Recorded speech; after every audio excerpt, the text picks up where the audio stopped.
Kenapa lah Mbak Cita, Pak Iwan itu pernah nangis loh. Tahu apa kejadian? Ini kan alhamdulillah di USK kita ini itu aplikasinya udah mantap benar tuh, keren tuh. Gak bisa dibohongin, ya kan? 2 semester berturut-turut dia nggak bayar SPP, nggak.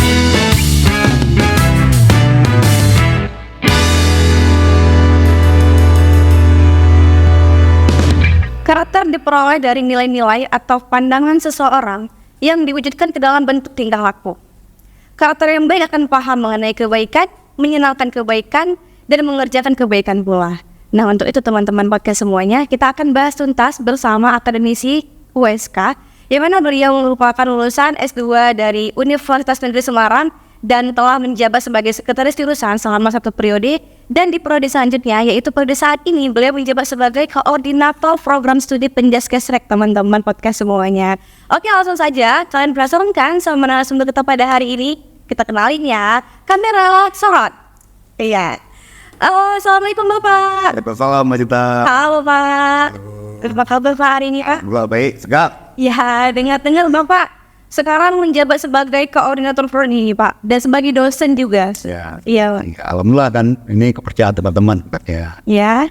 Ini sebenarnya kalau jabatan kecil ini tapi tanggung jawabnya berat Mbak Cita. Benar Pak.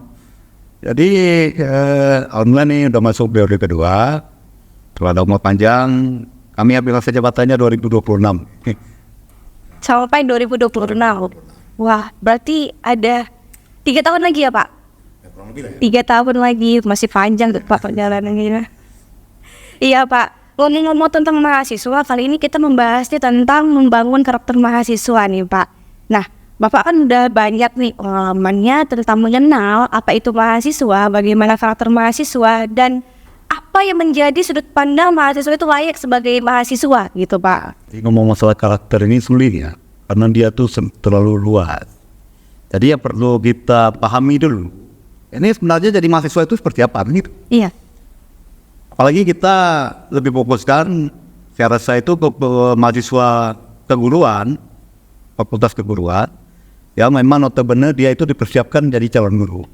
Iya. Nah, mungkin Mbak Cita kan sering lihat tuh, guru-guru yang udah tampil selama ini, yang udah pernah jadi guru Mbak Cita itu seperti apa. Saya merasa itu siswanya akan lebih bersemangat apabila gurunya keren gitu. Iya, benar, Pak. Nah, jadi harus kita siapkan sejak dia mahasiswa. Yang pertama casingnya tuh, mahasiswa keguruan tuh gimana bentuknya? Tadi mau Mbak Cita mana? Mahasiswa keguruan kerja. Keguruan Pak, harus rapi. Otomatis rambutnya harus rapi. Bajunya dimasukin, memakai celana kain gitu, memakai sepatu seperti akademis yang kita lihat selama ini. Jadi memang ini sangat preventif Pak. Iya. Mahasiswa baru itu begitu baru masuk, mereka salah memahami mahasiswa yang mereka pahami di kampung sana, di kampung dia kan. Ini saya udah selesai SMA loh. Iya. Saya ini jadi mahasiswa itu bebas apapun. Iya. Nah, tiba-tiba sampai kemari kita di dosen ataupun pejabat di profesor ini harus luruskan itu dulu. Karena mereka banyak nonton film mungkin ya Pak ya, masuk itu kan rata-rata pakai baju-baju yang keren, pakai jeans tuh Pak, pakai turun dari mobil itu teman-teman semuanya, benar Pak ya, pacaran. Ini memang yang paling berat Om Dia ini satu Mbak. Bukan ini ya alat berat untuk kawan, tapi bagaimana mengubah kebiasaan. Benar. Nah, jadi kita luruskan dulu, mahasiswa keguruan itu harga matinya penampilannya harus menarik. Benar. Yang rapi, berlenti, persis seperti yang kita lihat guru-guru ketika SD, SMP, SMA, karena kita siapkan mereka sebagai calon guru ke depannya. Mencerminkan sebagai guru gitu. Setelah itu, baru bagaimana menjaga disiplin. Selama ini juga kita salah persepsi tentang disiplin itu kan. Benar. Disiplin tepat waktu, karena itu tepat waktu salah satu unsur dari disiplin. Termasuk bagaimana menjaga pakaian yang rapi, datang tepat waktu, tugas dikerjakan. Nah, itu semuanya itu harus disiplin, harus dikerjakan. Nah, mungkin ada lain yang Mbak Cita ini. Benar Pak. Jadi dari yang Bapak tadi sampaikan semuanya itu udah menggambarkan yang idealnya mahasiswa itu seperti apa. Ya harus rapi, apalagi keguruan dong teman-teman podcast semuanya. Jadi Pak Ibu Andi ini tadi menggambarkan mahasiswa perguruan itu harus rapi, harus rambutnya juga potongannya rapi, jangan ada yang gondrong, memakai celana jangan jeans dan memakai celana kain gitu intinya. Jadi mencerminkan seorang guru gitu ya Pak Wandi ya. Nah, dan pertanyaan kedua dari Mas Ita gitu Pak, mengapa banyak mahasiswa yang memilih untuk menghabiskan 14 semester perkuliahan? Itu mungkin Pak, gimana? Ya, mungkin mereka betah lihatnya, tapi itu 14 semester gitu ya. Padahal yang disediakan cuma 8 semester. 4 semester. Kok dari molor dalam sampai 14 semester? Hampir di DO. Cuma saya rasa itu nggak ada satu mahasiswa pun yang kepingin kuliahnya selesai 7 tahun, nggak ada. Iya, benar Pak. Tapi kenapa bisa selesai 7 tahun? Itu kan masalahnya. Pertanyaan Pak. Ini pertanyaan. Ya punya apa gitu kan? Kalau itu kalau kita panggil mahasiswa itu. Sebenarnya gini loh. Yang pertama, saya merasa itu kadang-kala dia itu nggak mencintai aktivitas dia. Kuliah dia itu dia nggak cinta. Apapun cerita kan, apapun yang kita buat, bagaimana kita mencintai pekerjaan yang Sedang berjalan. Nah, seperti Wacita sekarang, Wacita jadi coach. Wacita cinta kan kalau kerja ini, makanya tepat waktu datangnya. Itu juga dengan mahasiswa. Itu juga dengan apa yang kita rasakan. Apabila kerjaan itu enak, kemudian kita senang dengan kerjaan itu, kita sering termimpi-mimpi, ya. Ingin selalu melakukan itu. Demikian juga dengan kuliah ini. Nah, jadi yang pertama, pada saya selaku mahasiswa itu, dia itu punya trik-trik supaya selesainya cepat. Yang pertama, bagaimana dia itu mencuri hati dosennya. Artinya kita itu ya. Nah, bagaimana dia itu membuat dosennya senang terhadap dia. Bukan artinya juga menjilat. Seperti Bapak katakan di awal tadi, mahasiswa itu rapi. Jadi dosen itu begitu lihat mahasiswa yang dibimbing dia, semangat dia. Oh, mahasiswa saya rapi. Tapi ini mau bimbingan. Kita melihat dia juga sakit gitu kan. Ya, jadi kayak nggak yakin gitu dengan yang mau dibimbing. Iya benar. Nah, jadi yang utamanya seperti itu. Kemudian pada saat proses perkuliahan sering kita lihat itu mahasiswa yang kreatif, ya. Mahasiswa yang kreatif itu cenderung dia itu ingin menggali ilmu-ilmu tiap mata kuliah ya dia dapatkan. Pak Fani punya satu trik loh. Banyakkan mahasiswa itu kan malu bertanya melalui perkuliahan kan. Kenapa kira-kira? Mas Ita pernah jadi mahasiswa, Pak Fani pernah jadi mahasiswa. Kira-kira apa yang membuat kita itu kadang-kadang mau bertanya itu takut nggak takut? Karena ini gini Pak ya, kalau yang kita rasain selama ini jadi mahasiswa, kenapa malu bertanya? Yang salah satunya takut salah. Ah, itu dia. Ketika salah, semua pandangan tertuju sama kita. Jadi kayak ngerasanya, wah, aku jadi pandangan yang pertama nih. Kalau misalnya salah, ambil salahnya deh, gitu. Oke, sekarang pertanyaan lagi. Rata-rata mahasiswa begitu masuk kuliah ambil tempatnya di mana? Di belakang, di tengah, di belakang. Itulah hal yang salah. Seharusnya kalau mau dia itu bertanya, ambillah tempat paling tepat. Kenapa? Di saat kita bertanya, pandangan kita cuma beradu antara dosen dengan kita. Iya, benar Pak, benar. Kalau di belakang, semua orang kan melihat kita. Nah, itu hal yang salah yang dilakukan oleh mahasiswa. Ini trik ini Pak Boni lakukan sejak Pak Boni mahasiswa tuh. Nah, itu teman-teman triknya teman-teman. Semua harus tahu. Jadi jangan pernah duduk di belakang lagi, langsung duduk di paling depan. Kalau mau jadi mahasiswa yang aktif. Benar Pak? Jadi, tapi juga jadi kami kita loh. Iya. Kenapa kami kita yang rata-rata yang disalahkan yang duduk belakang? Itu yang duduk belakang. Pasti yang belakang itu banyak ngomong bersama temannya. Iya benar Pak. Jadi depan itu cenderung kadang-kadang jadi bumerang juga. Kenapa? Dosen matanya tertuju ke dia. Di saat pertanyaan dosen itu selalu Jadi ke dia. Tapi sebenarnya itu hal positif. benar. Di saat dosen itu bertanya dia banyak menjawab, ya itu cenderung akan mentalnya akan lebih berani gitu.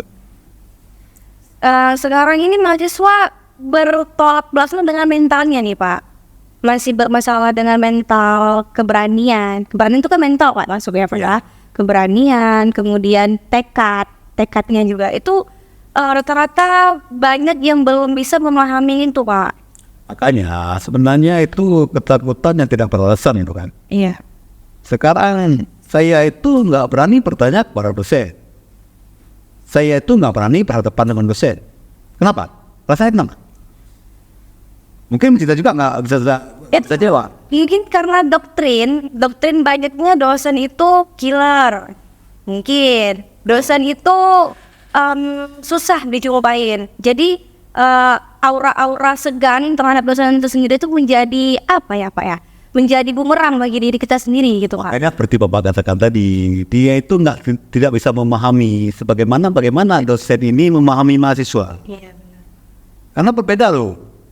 Pekerjaan seorang ahli tanaman berbeda dengan kita guru, dengan kita dosen. Kenapa? Ahli tanaman dia itu memberikan perlakuan yang sama terhadap tanaman. Kalau subur semua. Kemudian kalau cangkring semua. Berbeda dengan kita guru ini. Misalnya Pak Iwan dosen. Iya. Itu ada mahasiswa 30. Apakah perlakuannya harus sama? Bisa. Ada mahasiswa kadang-kadang harus dikertak dulu dia itu berbatu. Ada mahasiswa itu harus bicaranya harus lembut. Iya benar. Ada mahasiswa begitu kita bentak pulang ngapung nggak balik lagi ya. Nah gitu juga dengan mahasiswa harus memahami karakter dosennya seperti apa. Terutama dosen PA ya, dosen pembimbing akademik. Itu kalau salah memang juga ada masalah itu. Ada dosen pembimbing akademik itu acuh tak acuh dengan mahasiswa yang dibimbingnya. Kadang-kadang melalui media sosial, dia chat nggak dibalas, ditelepon nggak diangkat, akhirnya jalan buntu kan.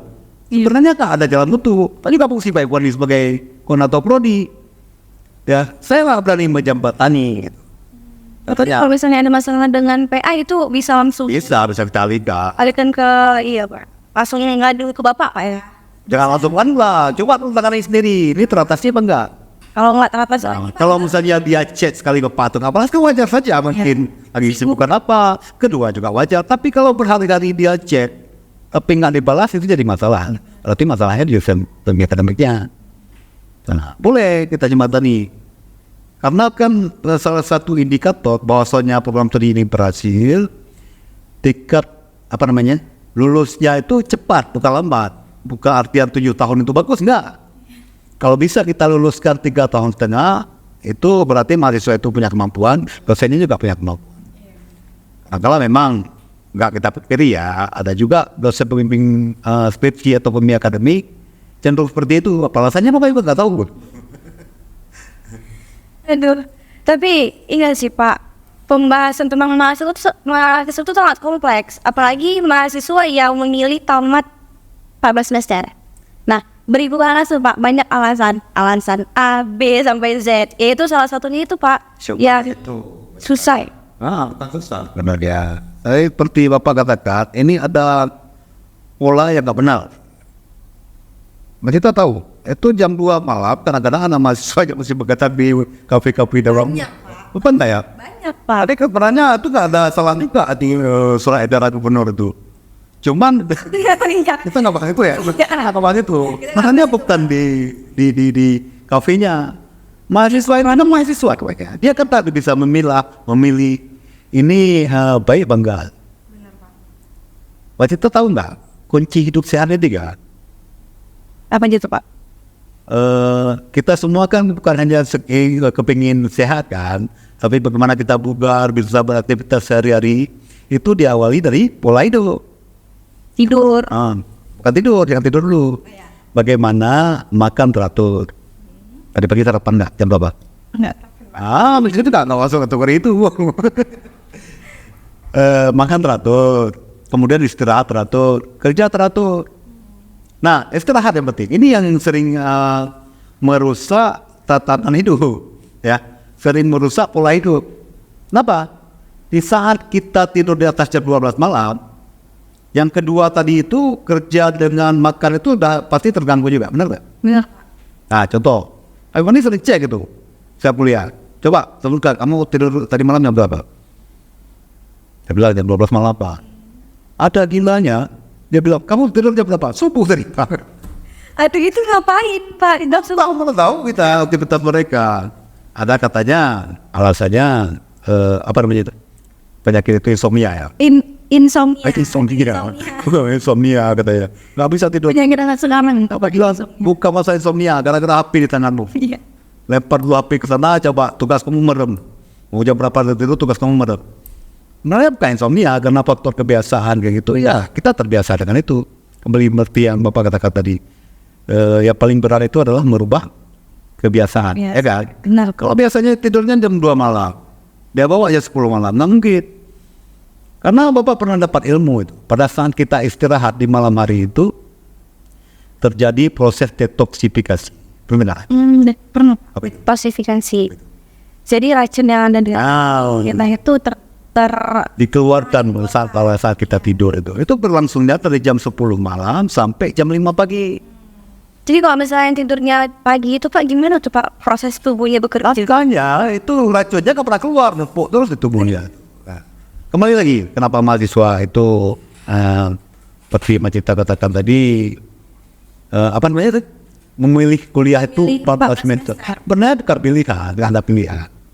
Karena ya itu ya, Bapak Era, mahasiswa ini dia punya tanggung jawab. Benar nggak? Tanggung jawab kepada orang tuanya di kampung halaman. Selalu ditagih, kamu sudah 6 tahun, kamu udah 7 tahun, sampai di mana udah kuliah kamu, nak? Kapan selesai? Apa alasannya? Apa yang nggak tahu alasan apa diberikan ke orang tua dia? Dosennya susah disumpahin. Dosen yang Dosen tadi kambing hitam. Karena kala Mbak Cita, Bapak Iwan itu pernah nangis loh. Tahu apa kejadian?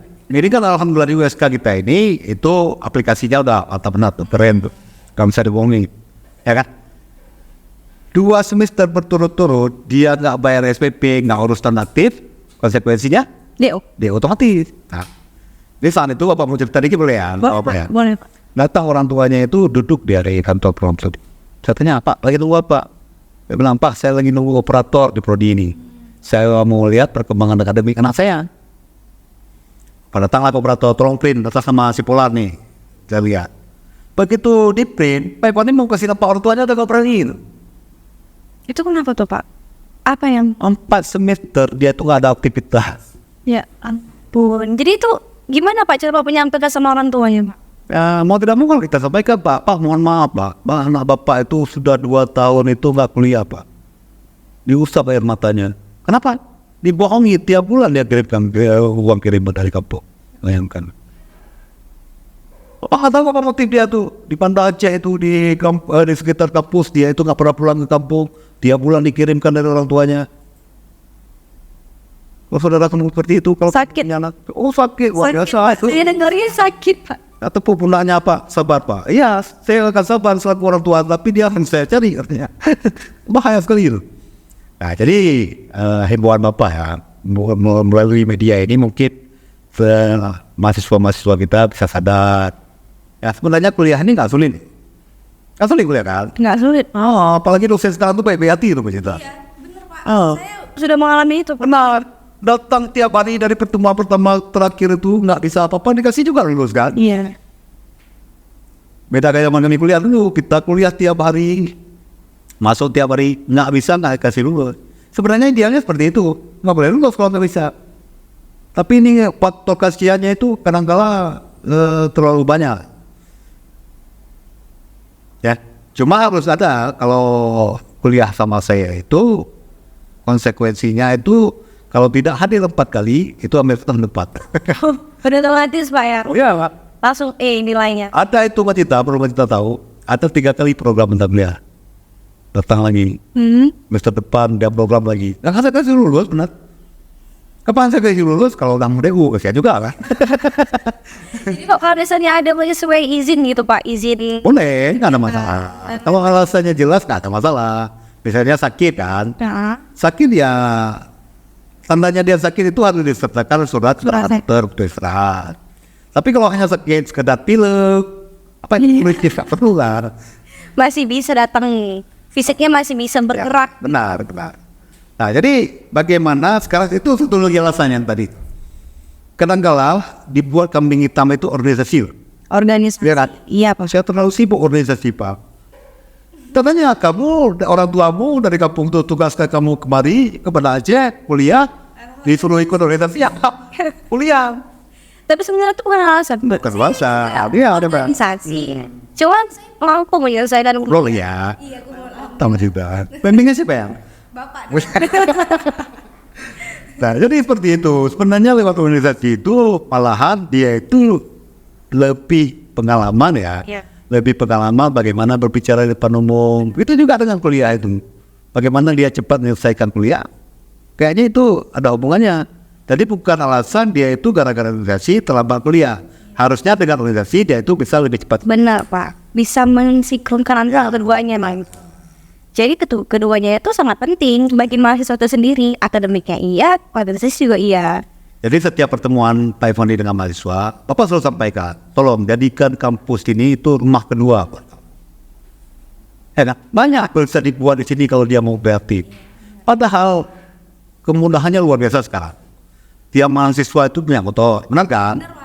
Tiap mahasiswa itu punya handphone. Iya. Tiap mahasiswa itu punya laptop. Keren-keren mahasiswa sekarang. Sekarang udah zaman ini digital semua bisa mudah. Makanya nggak tahu juga ya. Karena Allah itu karena malas dia. Iya, apalagi sekarang mahasiswa baru tuh rata-rata Gen Z semua Pak. Iya. Gen Z yang serba instan, serba ada. Cuman kadang-kala apakah hal ini dipengaruhi juga gara-gara Allah itu jadi malas? Bisa jadi sih Pak. Cuman itu tergantung sama orangnya Pak. Ada gimana ya Pak ya? Cara kita sendiri lah pribadi untuk mengaplikasikan di digitalisasi itu dengan sebaik-baiknya gitu Pak. Jangan jadi gara-gara ada digital jadi malas. Oke, ini kita sudah bernapas. Langsung kita kutip. Coba dulu, ini mungkin masih tahu jawabannya. Pak Fani nggak tahu. Apa itu Pak? Kebanyakan itu kalau kita nggak terapkan disiplin waktu, ya pertama ya, kalau kuliah itu mahasiswa sering terlambat. Pernah nggak? Benar Pak. Nah, kita ada kuliah kan, Pak. Walaupun kita ajaran terlambat, ada juga kan, tapi jarang. Ada Kak. Rata-rata kuliahnya jam berapa? Terlambat masuknya. Alasannya? Setelah bangun tidur. Cuman Bapak nggak berpikir kalau masuknya jam 10 terlambat juga. Itu apa lagi? Saat bangun tidur, mungkin ngantri mandi Pak di kosan bisa jadi. Oh, itu kan alasan nih buat itu. Padahal di Aceh itu kan gampang lah ya, sungai banyak, air juga ada. Apa lagi ya kita bahas? Apa mau bilang tadi? Lupa. Beda Pak, mengenai masih ke mahasiswa yang 14 semester. Banyak tuh. Ini sulit pemecahannya itu, banyak alasan. Tapi nggak banyak ya. Kalau misalnya satu angkatan itu ada 100 orang, biasanya itu ada sekitar 10 orang. 10% ya. 10% itu rata-rata itu harus punya perlakuan khusus. Kadang-kadang kita hari jemput ya. Mana yang berinya? Kayaknya perlu kita datang. Sebenarnya kita nggak Sabar ya Pak sampai dijemput. Iya, harus seperti itu. Karena kita nggak mengharapkan mahasiswa DO. Karena di saat ada mahasiswa yang DO, itu nilai akreditasi kita cenderung turun. Kenapa kalau bisa DO? Itu malah naik. Ya, kalau bisa kita luluskan kumlot. Cuma kumlot itu kan butuh kriteria. IPK-nya 3,60 ya. 3,5 Kak. 3,5 Di atas 3,5. di atas 0,5 kemudian selesai kuliahnya terus Kurang lebih 4 tahun. Iya 4 tahun. 4 tahun, 4 tahun, ya kan? Iya Pak. 4 tahun. Kalau udah 4 tahun setengah enggak lagi.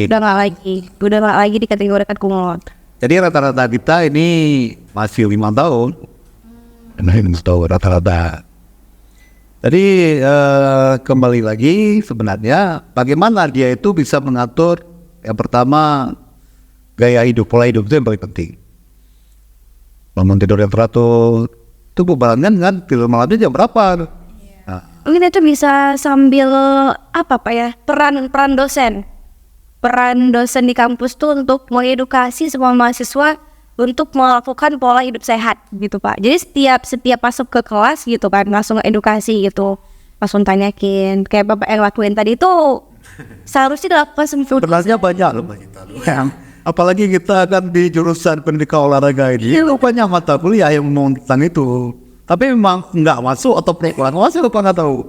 Contoh yang paham dengan yang itu bagaimana menjaga kesehatan ini sehingga faal fisiologi kita itu bisa berjalan sebagai mestinya, bagaimana jantung itu bekerja secara baik, bagaimana paru-paru itu berhubungan dengan pola hidup semuanya itu. Nah, 72% itu rata-rata manusia cepat meninggal, bukan di Aceh, di dunia ini, itu gara-gara pola hidup. Iya Pak. Pola hidup nggak jelas. Nah, alhamdulillah mahasiswa kita tidak terkena dengan narkoba, itu yang penting. Itu paling utama Pak, paling Ya. penting. Atau jangan-jangan Pak, benar kayak Pak bilang tadi, Apa itu?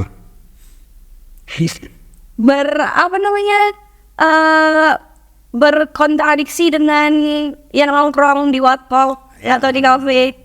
Tapi ngomong-ngomong Pak sepakat berarti dengan yang beredar Pak? Apa komen itu ya?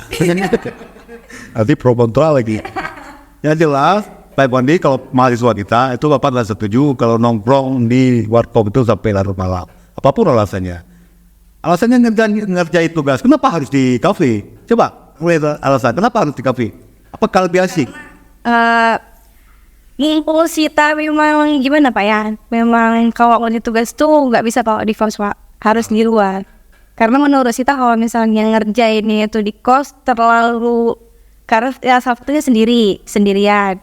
Kemudian nggak ada hiburan lain, maksudnya nggak ada yang kita lihat, nggak ada orang kayak gitu, cuma sendiri. Tapi kalau misalnya kita kerjain di kafe, pikiran tuh lebih terbuka, lebih enjoy karena ada kopi satunya. Ada kopi itu menginspirasi kalau kata anak muda sekarang Pak. Ya juga, nah itu kalau saya dibuat sebenarnya. Sebenarnya nggak tahu terbalik ya.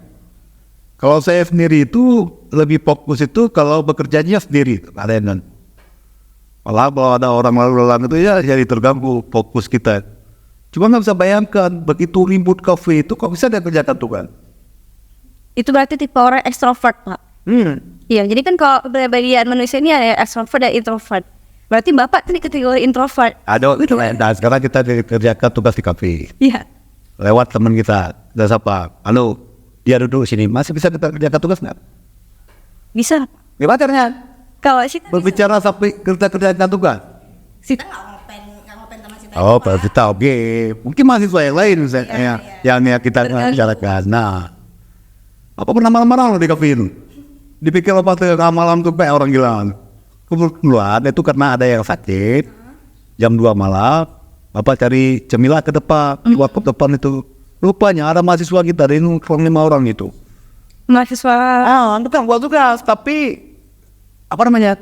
Kok gitu, ngomong-ngomong, lambengin rokok, terus itu. Ngapain juga? Coba jam 2 malam di kafe. Apa alasan yang bisa diberikan? Ada benarnya, tapi karena memang faktor biasa seperti itu. Makanya yang mewajib Bapak juga ya pada orang-orang tua di kampung sana itu. Tolong kontrol. Ya kontrolnya seperti kejadian tadi sudah perlu dikontrol. Iya. Kayaknya perlu dirajia nih. Mahasiswa itu perlu dirajia, orang tuanya yang rajia. Datang dari kampung, coba dipaskan sampai ke Banda Aceh itu lewat jam 12 malam. Siapa dia ke kosnya? Iya. Pasti nggak ada di kosnya. Karena banyak ini sih Pak, mungkin Pak Yaman, perantauan ini kalau misalnya udah jauh dari orang tuanya, udah berpikiran aku bebas. Ya benar, itu disalahgunakan. Siap. Ya siap. Sih ya orang. Iya. Cuman kalau orang tua Sita Pak, sampai setiap jam ditelepon, pagi ditelepon, siang ditelepon, sore ditelepon, malam jam 12 malam pun ditelepon untuk ngecek anaknya udah di rumah. Tapi sering tipu berarti ya? Gimana Pak? Sering kamu tipu juga? Karena kita tipu, berdosa. Makanya kadang-kadang jangan memaksa diri itu untuk berbohong. Kadang-kadang harus berbohong. Pernah pengalaman juga Leo. Ini orang pribumi ya, bukan orang merantau, mahasiswanya itu.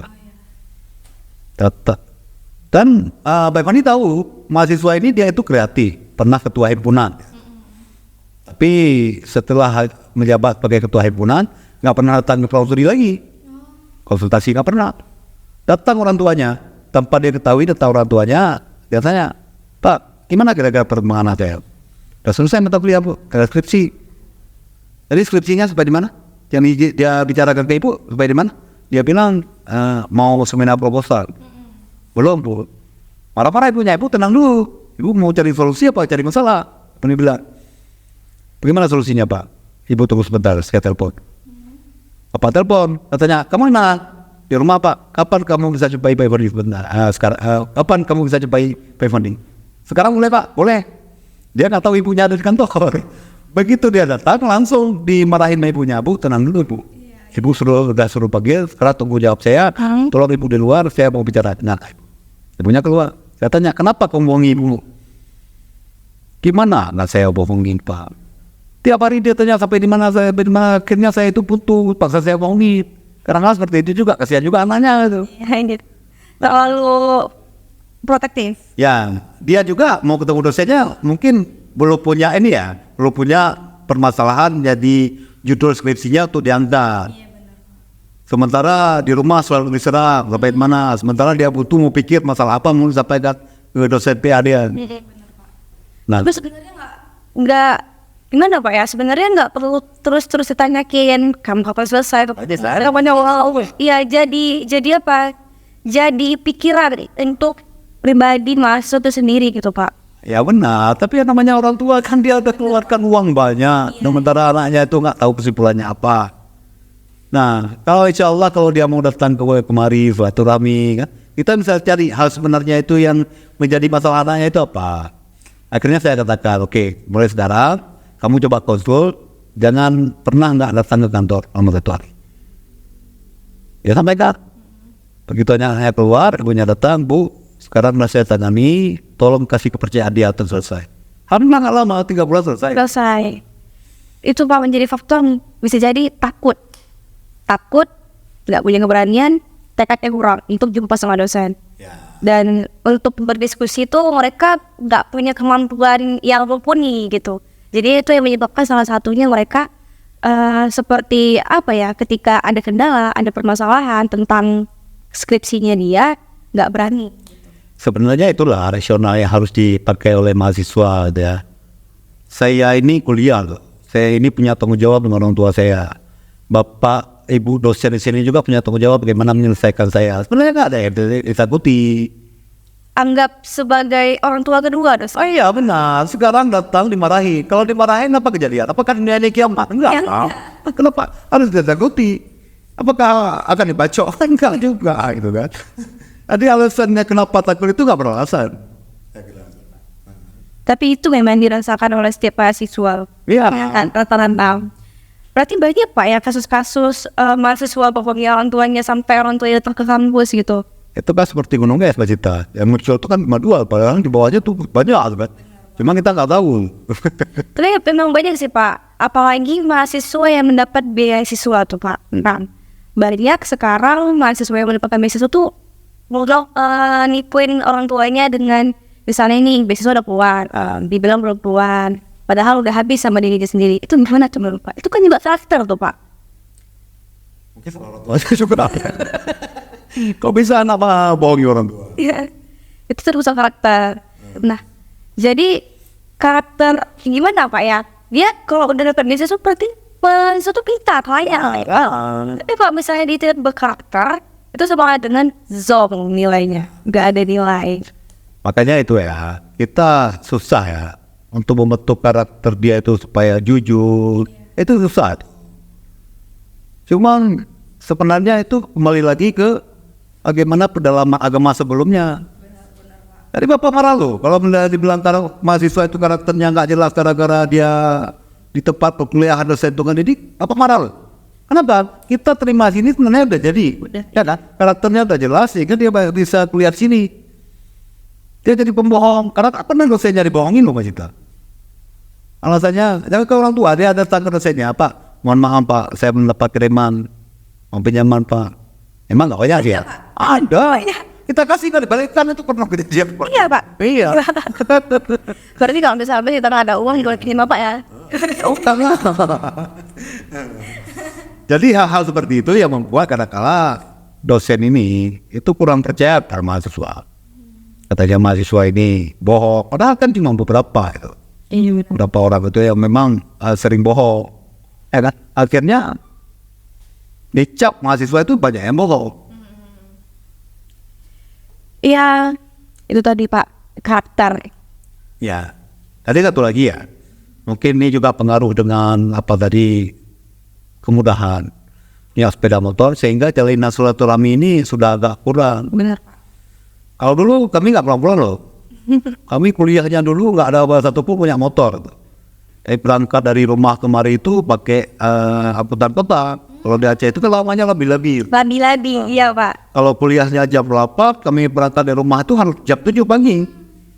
Jadi nggak pernah terlambat. Apa pernah kuliah lo? Kan hanya di Darussalam ini sampai ke Matai kan akhirnya kuliah renang. Tapi nggak pernah terlambat. Dari rumah bapak itu ke Matai itu harus ada 2 kali sambung angkutan kota itu. Tapi alhamdulillah nggak pernah terlambat. Tapi karena kemudahan seperti ini, mahasiswa itu ada waktu senggang kurang lebih 45 menit atau 30 menit, dia cabut pergi. Sehingga nggak pernah kumpul biasa sama temannya, sama kakak kelasnya. Iya benar. Nah, kadang-kadang sampai selesai kuliah, ada dosen yang nggak tahu namanya. Oh itu parah sih Pak, karena memang jarang silaturahmi. Ya, Udah ada sepeda motor, apalagi udah ada gadget sekarang. benar. Udah ada HP. Gadget ini kan, ini harus ya wajib punya kan. Iya wajib. Mulai pakai itu, KRL online. Iya. KRL online juga nggak masalah tuh. Sebenarnya nggak masalah kan, sebenarnya kemudahan. Teknologi itu kemudahan. Di saat mahasiswa itu isi KRS, dosennya itu nggak usah dijumpai. Oh iya.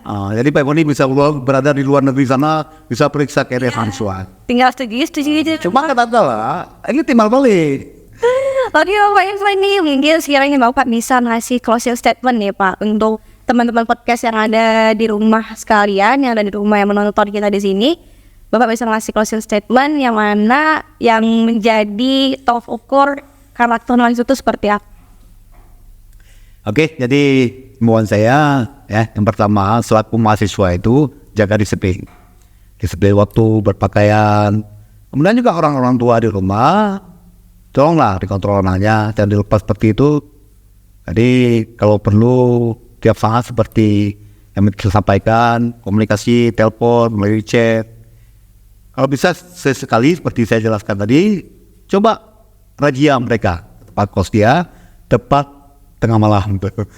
Mungkin itu ya Mas Ida ya. Semoga dengan podcast ini ada suatu hal yang positif bagi mahasiswa juga para orang tua di rumah. Terima kasih. Baik teman-teman podcast semuanya yang menonton podcast kita pada hari ini. Nah itu tadi dari Bapak Irfandi mengenai karakter. Nah jadi teman-teman semuanya, kalian pintar itu wajib, tapi memiliki karakter juga sangat wajib. Karena kalau di akademik kalian bagus, tapi karakter kalian tidak ada, nilai kalian 0 semua ya teman-teman. Jadi teman-teman podcast semuanya, kalian harus meningkatkan keduanya, harus seimbang, harus sinkron. Sekian podcast kita pada hari ini ya teman-teman semuanya. Jangan lupa like, comment, share, dan subscribe akun channel kita di bawah ini. Di bawah ini Pak. Iya teman-teman semuanya. Oke, wassalamualaikum warahmatullahi wabarakatuh. Salam olahraga. Saya. Iya.